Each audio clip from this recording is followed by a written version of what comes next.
Hello guys, welcome and blogs. আজ চলে এসেছি বাইরে সেই পুরীর মন্দিরে। এটা হলো বাইরে সেই জগন্নাথ দেবের পুরীর মন্দির। দেখতে পাচ্ছ মন্দিরের চারপাশ দেখাবো তোমাদের। খুব পুরনো একটা মন্দির। এই মন্দির এক রাতে স্থাপিত হয়েছে এবং এই মন্দিরের ভিতরে আগেকার যুগে বিভিন্ন রকম ছবি অঙ্কিত করা হয়েছে। মন্দির দেখতে পাচ্ছ মন্দিরের চারপাশ পুরোনো একটা মন্দির। আগে খুব মন্দির রং করা ছিল, খুব সুন্দর ছিল। এখন মন্দিরে জঙ্গল হয়ে গেছে, অনেকদিন থেকে পুজো হয়নি।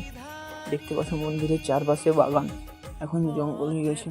তো মন্দিরে ওই পাশে দেখার চেষ্টা করছি, চলো গাইস যাওয়া যাক। দেখতে পাচ্ছ মন্দিরের চারপাশ খুব জঙ্গল হয়ে গেছে। মন্দিরের ভেতরে প্রবেশ করা গেট তোমাদের দেখাচ্ছি, তো গাইস যাওয়া যাক ওদিকে। দেখতে পাচ্ছ ওখানে জঙ্গল, চারপাশে জঙ্গল হয়ে গেছে এবং মন্দিরের ভেতরে তোমাদের প্রবেশ করার রাস্তা দেখাচ্ছে। তার আগে তোমাদের মন্দিরের উপরে অংশ একটু দেখিয়ে দিলাম। তো এই পাশ দিয়ে মন্দিরের ভেতরে প্রবেশ করা হয় এবং তার পাশে খুব সুন্দর একটা বাগান। মন্দিরের সাইডে একটা ছোট্ট গেট আছে, তোমাদের দেখাবো। তো গাইস বাজার দেখতে পাচ্ছ ধারে খুব সুন্দর একটা বাগান, এখন জঙ্গল হয়ে গেছে।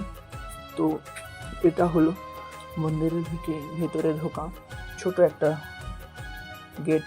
তো ওই কোণে একটা মা কালীর মন্দির আছে, তো তোমাদের নেক্সট ভিডিও করে দেখাবো। ধার পাশে খুব সুন্দর একটা বাগান, মন্দিরের ভিতরে মূল গেটটা তোমাদের দেখাবো।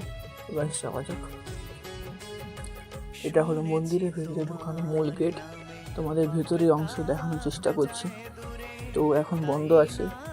তো মন্দিরটা যদি ভালো লাগে কমেন্ট করে জানাও এবং লাইক সাবস্ক্রাইব ফলো করতে ভুলো না। টাটা।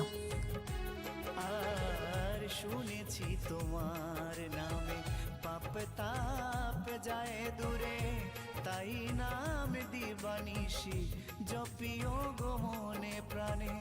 আজ শুভ দিনে তব শ্রীচরণে, আজ শুভ দিনে তব শ্রীচরণে